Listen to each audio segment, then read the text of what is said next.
Hello, my dears. Before I begin today's conversation, I wanted to let you know about a new book that's coming out, and it's from my lovely friend and former podcast guest, Gretchen Rubin. Gretchen wrote a gorgeous book about savoring the life that's right in front of us. It's called Life in Five Senses: How Exploring the Senses Got Me Out of My Head and Into the World. And oh my gosh, yes, don't we just all need that reminder? Gretchen is, she's like such an explorer. She wanted to look at the mysteries and joys of the five senses as a way to experience more happiness, which always makes me think of that line from Thoreau: I want to live deep and suck out all the marrow of life. It's everything from the simple pleasures of experiencing the magic of ketchup, which I think we all know that I love. I don't know why I say that like I'm the first person who's loved ketchup, but truly, it was just so great. It was also in our podcast episode where she's explaining to me how ketchup has all the magical things like umami. So she looks at, I don't know, the beauty of food, to curating a playlist, to going to an art museum every day. Gretchen shows us how to live awake to each day with depth and delight and connection. So I think you're really going to love it. It's called Life in the Five Senses, and it's available now wherever books are sold.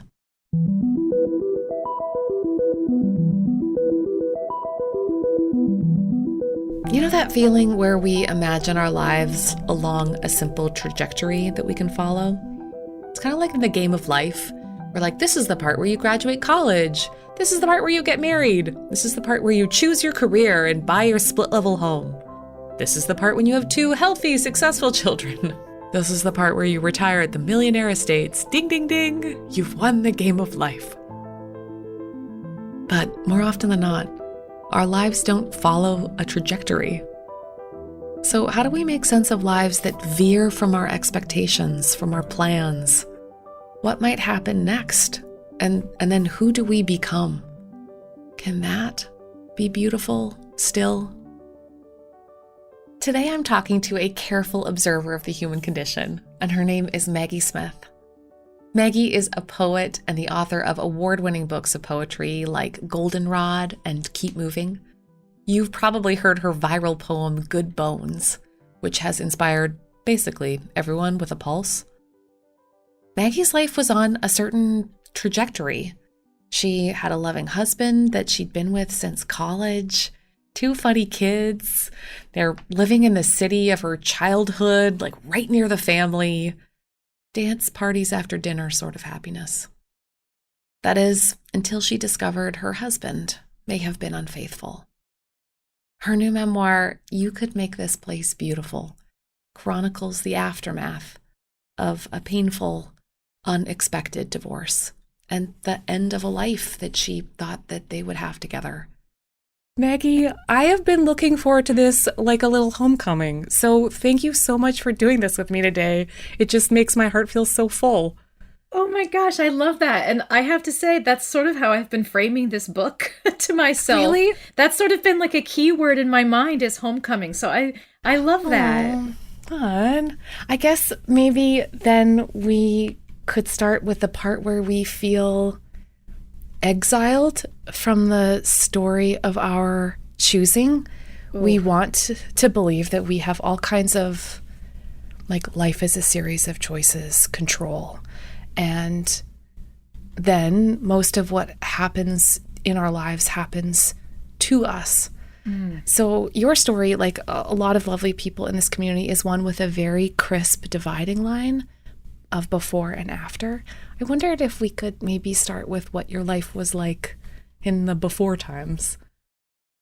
Yeah, it's funny. I think the before times felt very secure to me and sort of planned out. And as a type A firstborn daughter with a very sort of stolid Midwestern upbringing, I was like, oh, this is what you do, right? You do this, and then you do this, and then you do this. And okay, no, all those balls are in the air. I'm sure I can add another one into the mix, and then another one. And oh, look, they're still in the air. So I must be, quote, doing it right. And so my life, in the before times was, I was a writer, I was a wife, eventually I was the mother, am the mother of two children, a daughter and a son. So, my life is a lot of caregiving and then less writing than caregiving, I would say. I probably parent more hours out of the day than I do creative work, but parenting is creative too, I suppose. So that was really the before, and then the after. It's strange when I think about it because most of those things are still the same, and it's actually really useful to think about that. Like I think it's easy when life takes a big turn to be like, wow, I don't even recognize my life anymore. Mm-hmm. I thought it was one thing and now it's something else. But if I really move through the list of things I just gave you about my before life, the only thing missing is the spouse. I'm still doing the same work. I'm still parenting the same kids. I'm still living in the same house. So there's actually a lot of continuity for as bewildering as that shift was. Yeah. Yeah. I imagine that the total disorientation is it the undoing of the story? Like you're like, I had the thing that I told people at parties.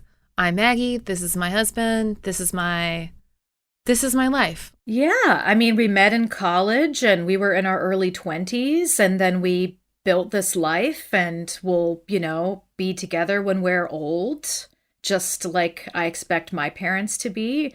Although I suppose in some ways they are because they're in their 70s now. But to me, they're still like 45, which is weird because I'm 45. So how are my parents my age? No one tell me. I don't want to do the math. Yeah. I mean, I think to me, it was a beautiful story. You meet someone, you both love books and writing and film and music, and you build a life that is sort of an artistic life, but also a domestic life. And to me, that's what the story was. And so the story after that was like, but then, yeah, ... It wasn't quite what I thought. And how do we sort of recover from that really without having all of the answers to why the thing didn't work? And so in some ways now, things feel more authentic to me in my daily life. I don't feel like I'm auditioning for something anymore. Yes. Every day. When's that role going to happen? Yes. Right. When will they call? Yeah. When will they call? They're not going to call. This is just it. Yeah. And yet it is, the sort of cognitive dissonance of it all is still something that I struggle with a lot. I don't know how to ask this question because I feel like we could do the gross version and then the poetic version of it. Because the gross version is like, Maggie, what happened? And you write so beautifully about like, what do people mean when they ask that? Like, what terrible, awful diagnostic thing do they want to know? Yeah. One guess is, too, when people ask me what happened, I one version of that is they want to know if whatever happened to me is going to happen to them. Yes. I think it's avoidance. I think there's something about like, oh, can I not do whatever you did? Yes. Tell me now. Yeah. Like, just okay. Lay it out. Lay it out for me. And then reverse engineer it. So wherever you made that happen to you. It's a reverse prescription. Right. I cannot have that happen to me. And I do think it's a need for comfort and control and solace that like, these bad things that happen to somebody else won't happen to me because, oh, look, I know the details now and they're not like my details, or that doesn't look like my life. Yes. And I think there's something to that. But I mean, I also think the bottom line is anything can happen to any of us at any time, which no one wants to hear. So I'm sorry, I just had to say that out loud. Doesn't it feel so? I always feel when I say something like that, which I just love you for, is that I'm wearing like an enormous placard that reads like the end is near. And just you're like, you bring people right up to the edge of like, wow, no one's driving this boat necessarily. Yeah. Yeah. And that's unnerving. And so I think some of our craving for detail is we want to be able to sort of like process something and set it aside and not have to live with it. Precarity is tough. Like when we have to live with it with ourselves and with other people. And so, I mean, the sort of short answer to what happened is I don't really know. Yeah. And the sort of longer answer is lots of different things happened. I mean, I don't actually ever sort of figure out what the magic recipe of what we could have endured in our marriage was. I just know we went over the threshold of that. Yes, threshold is such a nice word. Yeah. There's a desire to rewind the tape and just kind of know exactly which detail. Like, I saw the sign for this. I could have gone to counseling. I guess it's the tape of could haves. In the mixtape called Could Haves. Yeah. Or for health stuff, I could have made that doctor's appointment. I could have believed myself in this certain way, or I could have checked in on that friend. And then we're never given the luxury of that delicious, omniscient feeling that we want so much. Yeah, the could haves are hard. You quote this lovely bit by Zora Neale Hurston that says, there are years that ask questions and years that answer.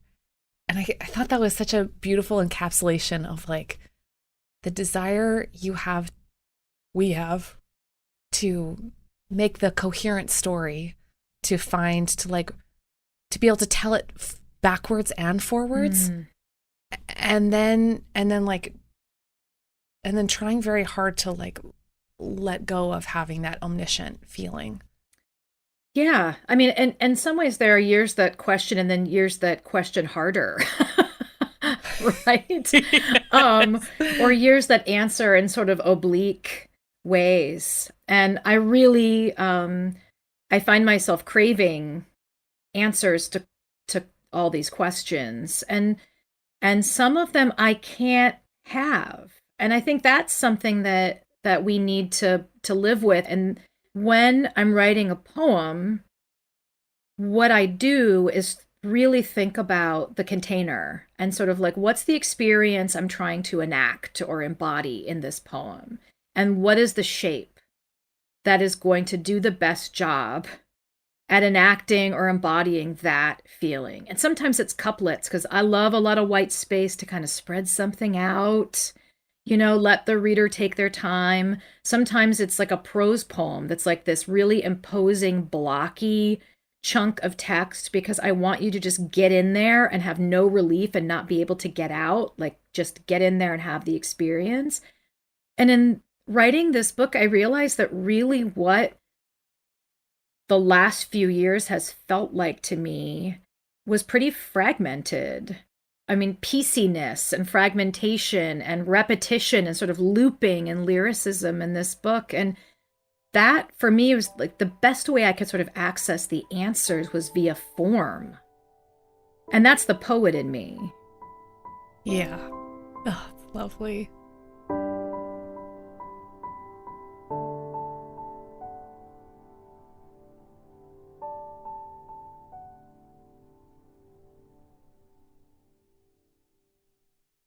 You have this gorgeous image too of our lives like nesting dolls, like those little matryoshkas. I thought it was such a beautiful way for people who may have a lot of chapters in their life and they're not really sure that actually the chapters make a story. Yeah, I mean, in some ways it's like a sort of foil idea, or like a pushing back against the idea of progress or evolution, is the idea that like inside 45-year-old me is 43-year-old me and 13-year-old me and 7-year-old me. And all of these previous sort of versions or iterations of myself are all contained inside me. Another way of thinking about it is like saving over something. Like when you write a new version of something and you save over it and replace it, I don't do that. When I'm writing, I save version 2, version 3, version 4, because I always want to be able to go back and see what was going on in that initial draft. And so I don't think of us as being saved over. I think of us as being saved alongside. That's nice. And so the sort of nesting doll metaphor is really about sort of carrying all of ourselves, all of those memories, all of those experiences, along with us. And then relationships too, I think are are sort of nested, and inside the current relationship are all of the previous iterations of that relationship, whether it's with your spouse or your kids or your parents. All of these things kind of evolve and change, but you still keep all of those versions as you age. Oh, I like that. That's a nice addition to like the before and after framework, because sometimes it can feel really, I mean, in my own terrible experience, it kind of, that fault line sort of also really created a desire to go back to that seamless feeling I had before, when I was sort of dumb and confident and hadn't hit every branch on the way down. And so I kind of like the nesting doll feeling, which like, but inside in that version was the one who didn't have a great time in college, and the one before that was who made some lovely high school friends and learned a lot about love through friendship, and like just and then it's kind of a lovely feeling. Yeah, and they all get to come along. I mean, I think that's part of the thing for me is before and after makes me nervous. First of all, I almost always prefer the before picture in any comparison.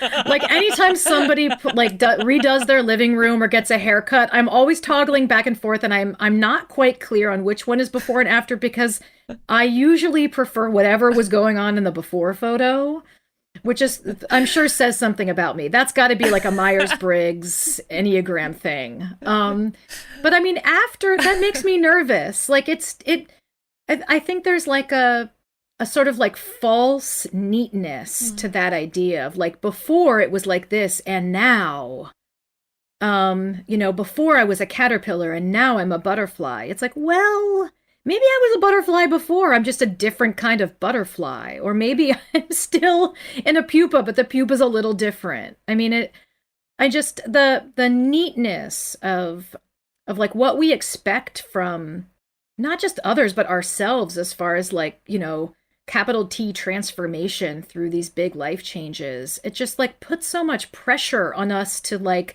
learn the big lesson and be better.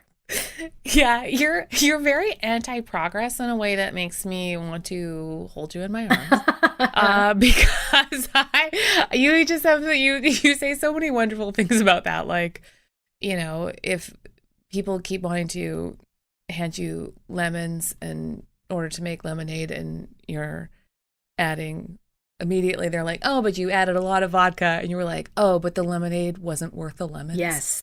I thought that was such a devastatingly punchy thing to say. That is like, and I think after coming off of Keep Moving, and that was something someone said to me when I published Keep Moving, which was, wow, you sure made lemonades from those lemons and added vodka to it. And I laughed. I thought it was really funny. I still think it's funny, because I get the impulse behind that statement is first congratulatory and sort of prideful, and like, look, you did it, right? Like, you took something terrible and made something beautiful from it. And I appreciate that, but at the same time, it wasn't worth it. Yes. I'd rather have a smooth life and no book. Totally. And the implication that writers are just like looking for horrible events in order to, quote, metabolize. No, don't need a tote bag of trauma to pull things out of to write books. Like, I would have written a book that year. I would have written a book last year. It just would have been a different book, Yeah. There's material everywhere. I don't need it to happen to me.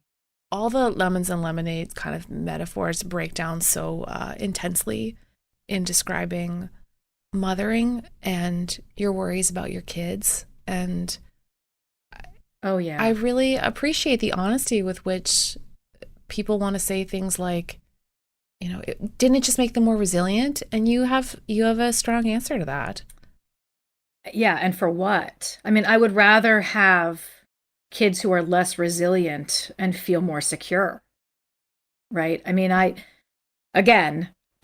didn't want the lemons, and I didn't want the lemonade. So Yes. yeah, and again, like, talking about sort of material, like, well, you have this material and you were able to do so much with it. Well, okay, so I wrote books, but what are my kids doing with it? They're living with it. And maybe someday they'll write books. I don't know. Maybe they'll Maybe they'll compose music from it. Maybe they'll become distance runners fueled by it. Maybe, maybe they'll just be very kind, compassionate, do no harm humans because of it. But yeah, it's not a gift. Like this No, kind of not a trouble is gift. not a gift. Yeah, it's like the implication is that like all pain becomes a song. It doesn't. If we're very lucky, we hear some of the notes.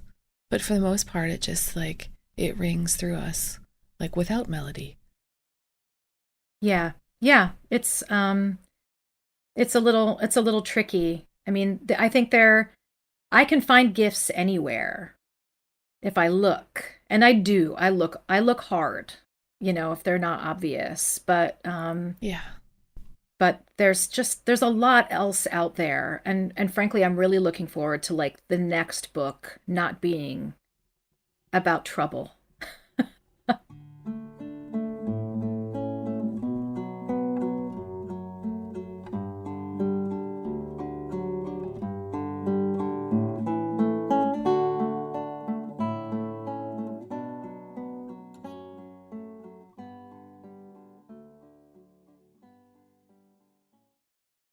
You had this really touching story about when you had your first Christmas without your kids for the first time in your house, and you thought you were going to have a certain kind of day.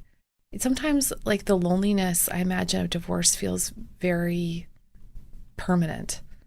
And then all of a sudden, it sounds like it wasn't.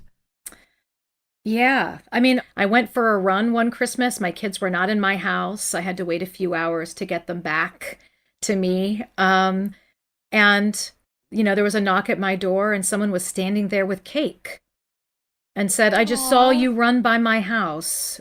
And I remember that this is your first Christmas without your kids on Christmas morning. And I remember having that experience the first Christmas after my divorce. So here is some cake. And then we're both in tears as I'm sweating and running clothes and she's handing me cake.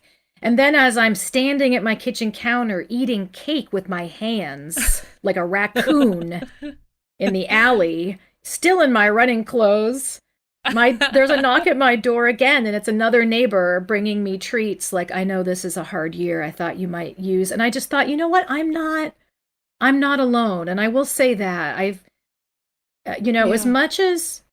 much as the book has been about me realizing I'm still me, and I've sort of like, I predated my marriage, which is important to remember, and I have outlasted it.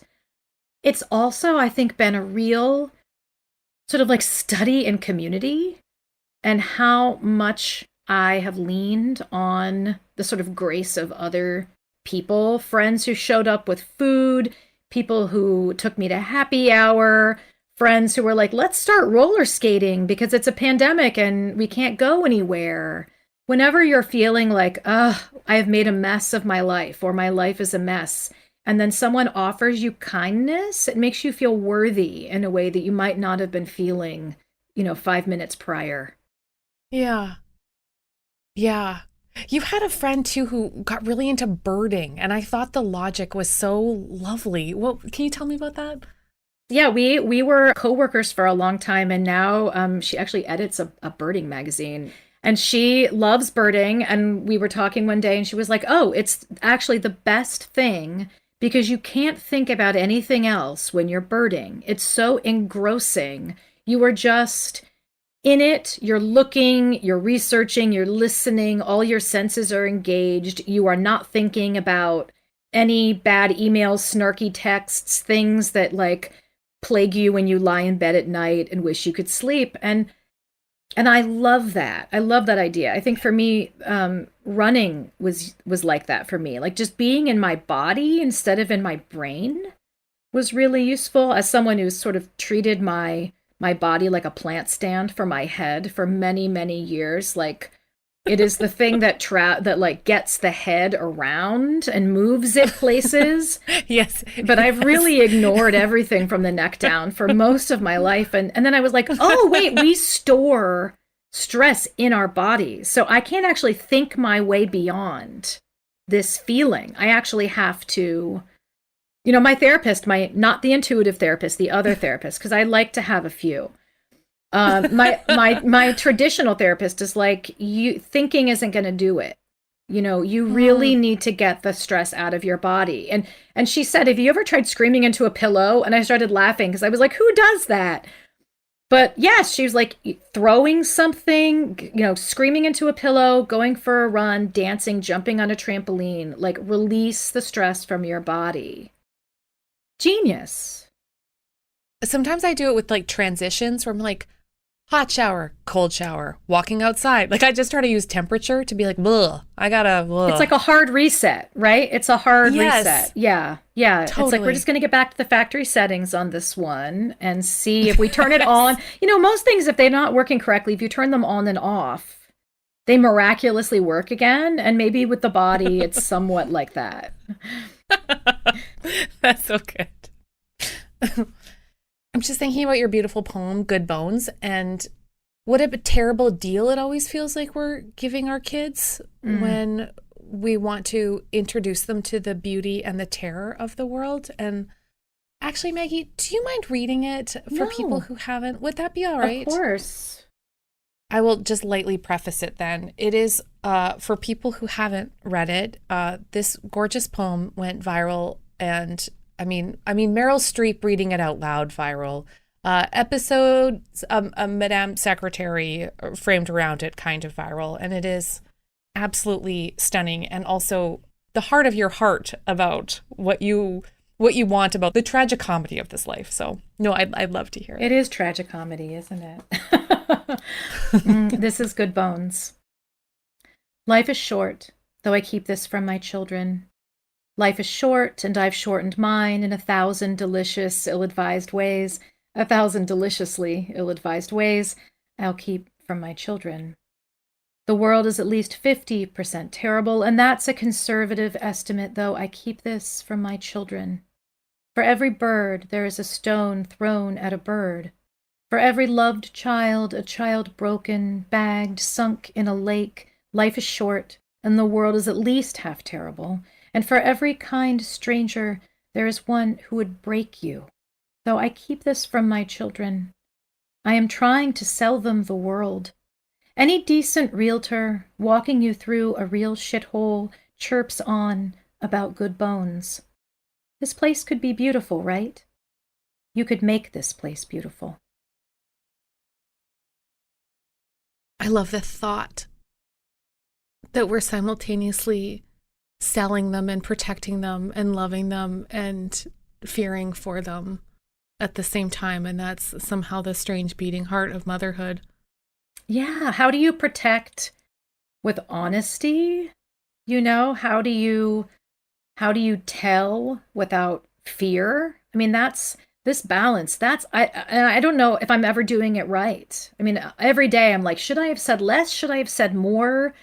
Should I be telling them more about this thing that's going on in our town, in this state, in this country, in the world? Should I be telling them more or less? Should I have said it differently? Should I have framed it in a different way? I mean, it's so tricky. And when I wrote the poem, they were so young that I had the luxury of keeping things from my children.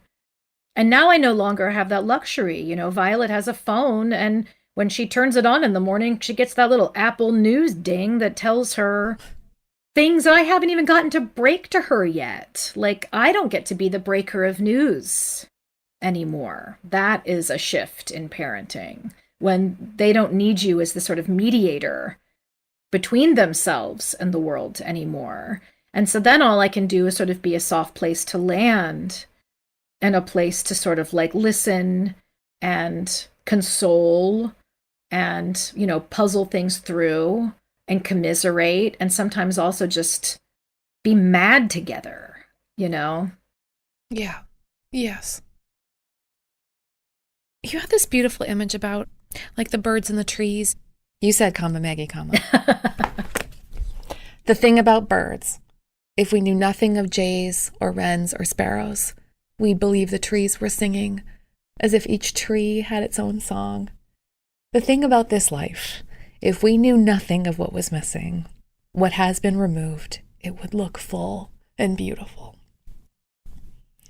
I don't think people always know what's missing from the outside. Yeah. And I think it's also a lesson in like, you know,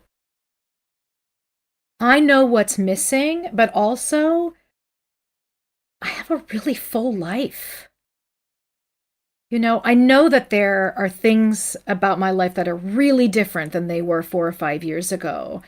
And technically, those are absences, right? Like, those aren't gains, those are absences. But my goodness, if you had told me 30 years ago that I would be parenting these two miraculous people who I love so much and living in my hometown and having Sunday dinner with my parents and my sisters and my brothers-in-law and my nieces and nephews every Sunday, and writing and getting to keep, making books and teaching. And then you also said, but also this bad thing will happen and it's not going to last forever. I probably would have focused on the bad thing because that would have been me 30 years ago. But all of this stuff still is here. Like, the trees are still singing. The trees are still singing. Yeah. Yeah. And your thing at the end, when you like look at your kids, you're like, but you make this place beautiful. Yeah. And I wouldn't have them otherwise. So a lot of like yes, but and yes, and thinking that has to happen around this. But I wouldn't trade them for anything, period. And for a while, I was in so much pain that I really did think I would undo everything. I would eternal sunshine of the spotless mind. I would like to hit reset. I would like to do a hard reset and just get to do my entire life over. I really would. And that was just pain talking. And after sitting with it long enough, I was like, no, I take that back. I'll take the pain because I get this with it. I can do it.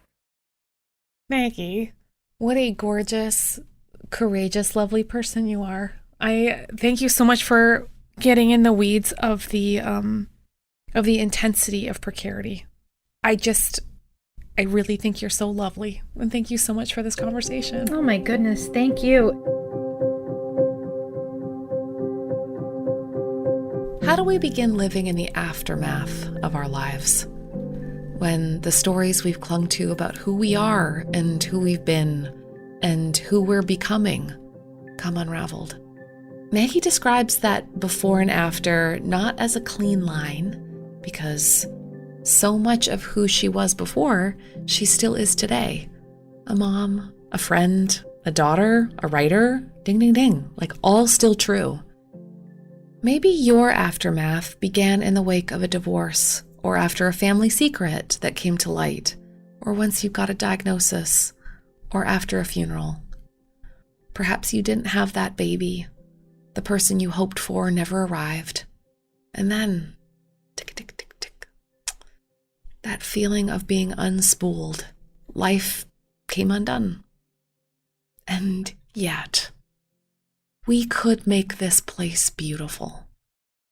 That kind of hope-making is what we do here together, telling the full truth and hoping still that, yes, we could make this place beautiful. So, if you need that feeling of your heart stretching and making room for new hopeful things, here's a little blessing from our new book of blessings. That book's called The Lives We Actually Have, so you kind of get the gist of where that's going. So here it is, a blessing for you. God, my life is too many things. Awful, lovely, full, and shockingly incomplete. Will you help me learn to live with a greater capacity for this?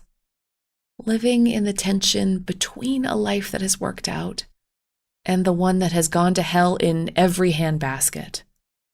Let today be a divine exercise of yes and. Yes, I have so much to be thankful for, and this hasn't turned out like I thought it would. Yes, I feel moments of joy, and I have lost more than I could live without. Yes, I want to make the most of today, and my body keeps breaking. Yes, I am trying to be hopeful, and this is daunting. Yes, I am trying to be brave, and I feel so afraid. So, bless me, trying to live in between those two words, yes and. May I understand that this is where the real work of life is found, where it takes courage to live, where grief can strip us to the studs, and love can remake us once again, where our hearts can be both broken and keep on beating, never sorry to have been broken at all. Yes, and make me capable of great joy, great love, great risk, even fear, as you expand my heart with this yes and today. Bless you, my loves. May this be a heart-expanding week for you. See you soon. Hi, Kate. I'm calling to share about how people best supported me through my divorce. My daughter was really, really young when I got divorced. The people who physically showed up and sat with me and remembered the person that they know, the Madison that they knew, who was a friend, a daughter, a peer, instead of just this person going through a divorce. But especially when that physical presence meant that they remembered me on holidays, which ended up starting to feel really lonely. When you don't have your daughter all day on Christmas, or you celebrate Mother's Day and no one remembers to tell you Happy Mother's Day because your child's too young to talk. When your friends and your family speak into those moments and help you feel seen, and even if it's helping your child draw a card at preschool, those really mean a lot when the normal place at those holidays would involve other people doesn't exist anymore. Hi, Kate. My name is Deb Snyder. So I would say for anybody that's going through a divorce or knows somebody that's going through a divorce, to just be there for them, listen to them, and just be a support for them, because that's what they really need. Hi, my name's Barb. I'm from Ontario. I was in a 40-year marriage, which ended. My husband had an affair, and he was quite happy to continue with the other relationship and our relationship, which I wasn't. So I ended the marriage, and I'm going to get emotional. One of the nicest things a friend did was invite me on their family holiday to Aruba, and to just go and sit and heal by the beach and the ocean with people who loved me and cared for me was probably the nicest thing anyone's ever done. Hi, Kate. This is Erin from Colorado. I moved into a new home for myself and my son and was devastated at leaving the house that I had raised my children and had planned a future that was never going to be. And my people showed up. They started ripping open boxes and unpacked my stuff. My kitchen is still a little oddly arranged 5 years later, and I leave it that way on purpose to remember that support and love they showed. Love is a verb. Thanks.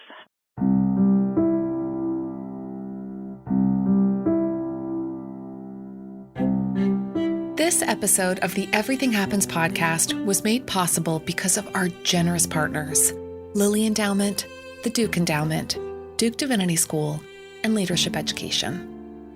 And of course, nothing is possible without the wisdom and expertise of my absolutely fabulous team. Jessica Ritchie, my heart I love you. Harriet Putman, Keith Weston, Gwen Higginbotham, Brenda Thompson, Hope Anderson, Jeb Burt, and Catherine Smith. This really is my very favorite kind of group project. So if you want to know what else we're up to, head over to katebowler.com/newsletter so you don't miss a thing. I would really love to hear what you thought about this episode. Would you consider leaving a review on Apple Podcasts or Spotify? It means a ton to us when we hear what you liked or who you want to hear in conversation next. Also, we really love hearing your voice. Feel free to leave us a voicemail. We might even use it on the air. So call us at 919-322-8731. All right, lovelies, I'll talk to you next week. But in the meantime, come find me online at Kate C. Bowler. This is Everything Happens with me, Kate Bowler.